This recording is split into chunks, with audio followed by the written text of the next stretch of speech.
Hello and welcome to Mr. Eviator. This is the first episode, which is basically about flying a raw data ILS approach with a 737. For this, I'm using the simulator prepared 3D version 4.5 and together with the new PMDG B737-800NGXu. Theoretically, you can do this raw data ILS approach with any kind of aircraft. In this example I'm using the 737-800, which is a medium-range EFIS-equipped aircraft, which is up to the new standard and, in my opinion, the best aircraft to demonstrate how to do it. I'm trying to keep this video very basic, however, a certain knowledge of aircraft systems is unavoidable. So, let's start with an overview of the primary flight display. On top we will see the flight mode annunciator, which is enunciating different modes for automatic flight. I'm not going to talk about it in detail. Later on we will just need it to see at which part the localizer scale is expanding. As with every EFIS aircraft, on the left hand side we can see the speed tape. On this speed tape you can see your speed, the speed you're currently flying, but also the selected speed, which is the magenta bar. Also we can see the flap maneuvering speed, which indicates the flap maneuvering speed for the displayed flap position. Then in the middle we have the attitude indicator, which is, like in every other aircraft, indicating our attitude, with blue representing the sky and brown representing the ground. In magenta we can see our flight directors, which will pop up in the middle. On the bottom we can see the gyro, which will indicate the heading, and also a magenta heading bar, which shows the selected heading. On the right hand side we have our altimeter, which is showing our altitude in relation to QNH. And also farther right the vertical speed indicator, which is just pointing at our vertical speed. Below our attitude indicator we have our localizer pointer and deviation scale, which will show us 2 dots to the left and 2 dots to the right. Later on I can show you a little trick how you can keep your flight director off and still have it in the expanded scale. Then finally on the right hand side of the attitude indicator we can find our glide slope pointer and deviation scale, which basically does exactly the same as the localizer pointer and deviation scale. It will indicate the glide slope position in the same manner.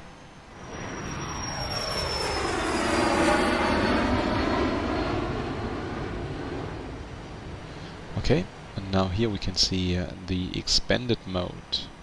The expanded mode is a feature of the deviation scale, which means under certain criteria it will expand that you can see only 2 dots, 1 dot either side. I'm not going to tell you about all the criteria which have to be met for the scale to expand, but I will give you a short overview about the most important. The expanded scale is a feature of the autoflight. That means in this case the autopilot doesn't have to be on, but the flight directors have to be on and the appropriate modes have to be selected. As I told you before, the trick here is to keep the flight directors on the right hand side while you keep flying on the left hand side. It means you don't see the flight directors, but still your scale will expand as soon as the aircraft detects glide slope and localizer capture. Moving on to the ILS plate. Today I used Bremen as the airport of my choice. So first we make sure that we have the right plates, and we check also the validity, and then we move on to get the basic information out of it. So we need the courses, which is 087 inbound, the ILS frequencies 110.3, and also for the missed approach Bremen on 117.45, and additionally we can tune Bremen Hotel India Golf on 318.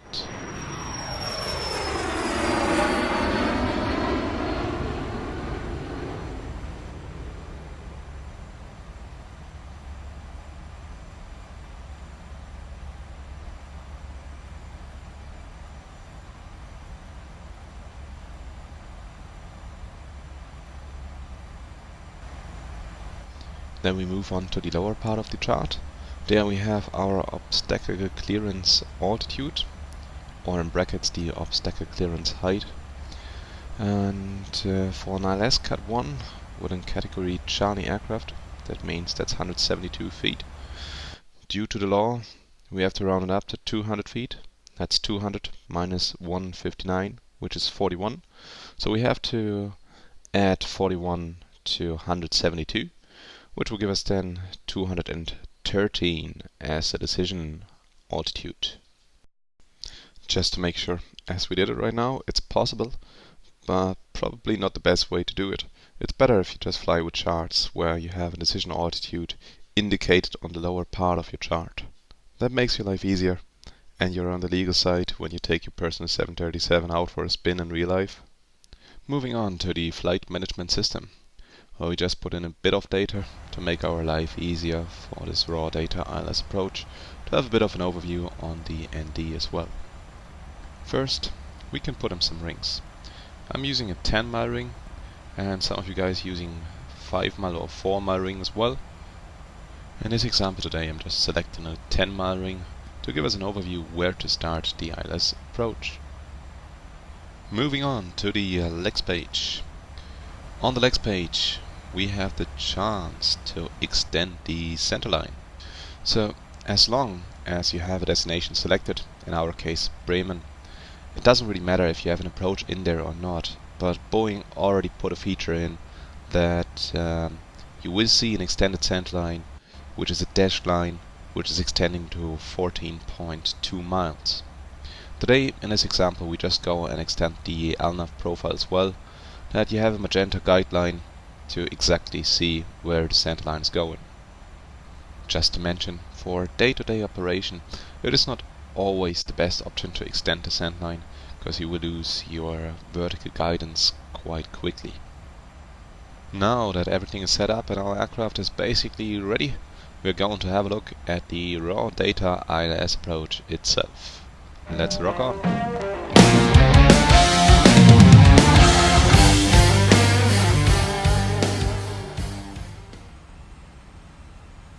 The ILS approach, we're starting covered in clouds at an altitude of 3000 feet at a 50-degree offset. So we are starting to slow the aircraft down. I'm selecting flaps 1, flaps 5 in sequence.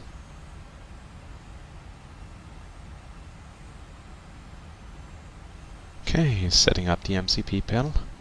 First I switch the flight director off on the left hand side, engaging the approach mode, and then turning the autopilot and auto throttle off.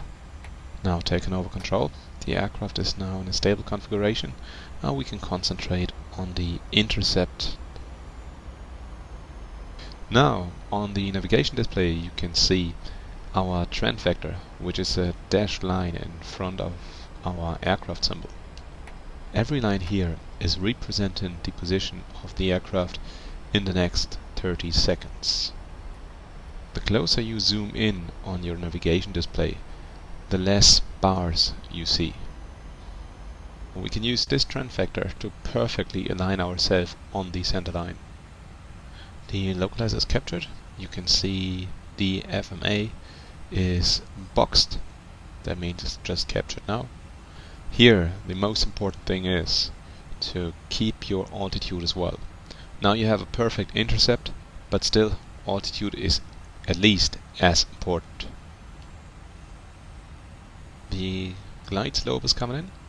So to make it easy for everyone, at 1 dot up to half a dot I recommend to drop the gear and a flaps 15, just to make sure that you're in a stable configuration for the approach.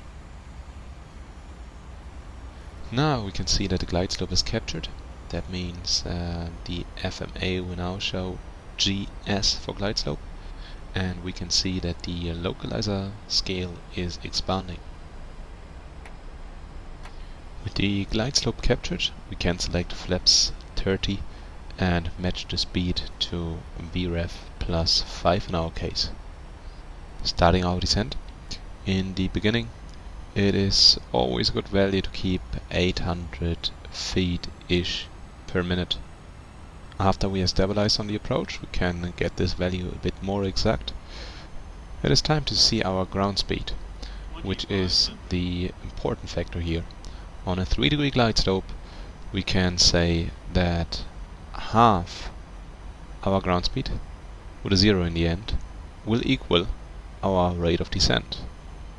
As you can see here for our approach, we have a ground speed of approximately 150-160 knots. Divided by 2 is 80, with a 0 thereafter is 800 feet descent rate per minute. After we are completely stabilized on the approach, it is important that we are not getting fixated on the localizer, the glide slope, or our speed. That means it is important that we have a good cross-check between all these values.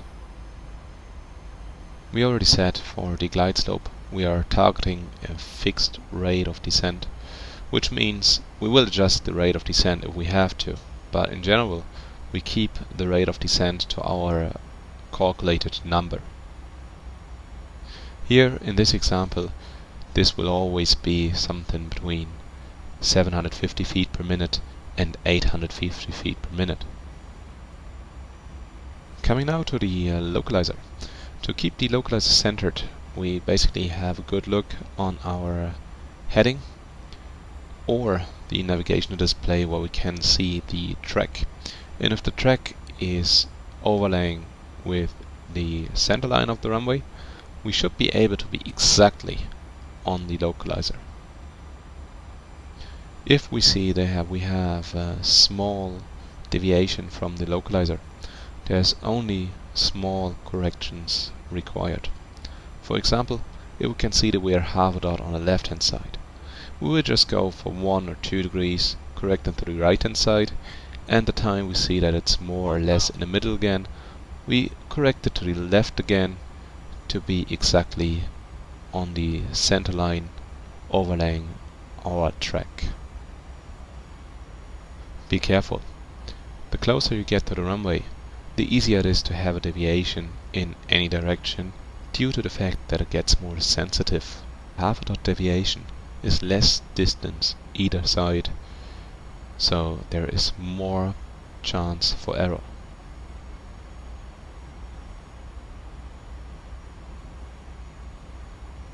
As soon as we can see the runway, it is important that we have a good scan of our instruments and also keep a lookout. Due to the fact that we are humans, we are tending to just look outside and disregarding our instruments. Now, as we can see the runway lights and the poppies, we try to follow the poppies or try to follow the ILS on our display to a certain point where we start the flare. With the 737-800, as you can see here, I start to reduce our rate of descent at about 30 feet, and at 20 feet I close the thrust levers and just pitch up a little bit to hit the runway at the right point. So that's it. That's the whole trick of a manually flown raw data approach.